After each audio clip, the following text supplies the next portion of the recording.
Welcome to 3 Minute Thoughts. So recently I was watching some videos, other YouTubers, who were talking about how humans used to be communal sleepers. And one of them goes into like large bed, like they talk about like how people used to have large beds, or the beds were a huge focus, that you wouldn't have like a separate bedroom. People would walk into your house and they get to see this huge bed that people would sleep in, their kids would sleep in with them. They might have a little trundle bed, like a little pull-out thing, so servants could sleep on that if they were higher status. If you went to an inn, which weren't very frequent, you'd have like huge beds that would have a bunch of strangers sleeping together in the same bed.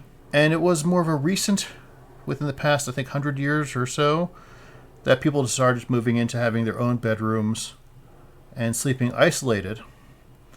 And this made me think of, as mammals, yeah, mammals tend to be communal sleepers. Well, animals in general tend to be communal sleepers. They tend to, like, snakes would all spread in a pile. Mammals, of course, birds, they all just communally, like, sleep, snuggle together. And I wonder how that has affected society, in that we've added extra stress to ourselves by alienating other people. But this also made me think back to my childhood. And now I've shown you Doggy before. There he is. He is my first stuffed animal, and one of the few that I still have, but he's the only one from my childhood I still have. All the others from my childhood I don't have.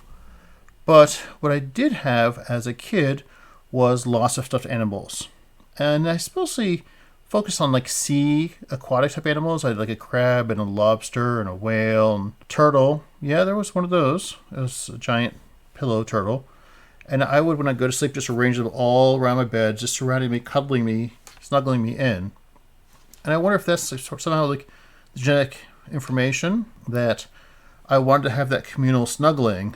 And so I had all these stuffed animals, and maybe that's why people, kids especially, do that. And that's also what adults do to wean people off of the communal snuggling. And is this why, like, most people are touch deprived, which is the thing, is because they've lost this communal sleeping. Now, I do think that there is an instance of communal sleeping that does still happen, and that's on airplanes. If you're on an airplane, which, okay, pre-COVID airplanes, you'd be packed in there like sardines, and you'd try to like fall asleep if it was a night flight next to a bunch of strangers you don't know. And that's the only situation I could think of where you do still have communal sleeping with strangers. There might be others. I don't really think of it as a positive, but it wasn't a negative. I mean, except for the fact that it was sitting upright in an airplane in a crowded area. So those are my thoughts. Is it bad that we've moved away from communal sleeping, or is it a good thing? Let me know in the comments. Thanks.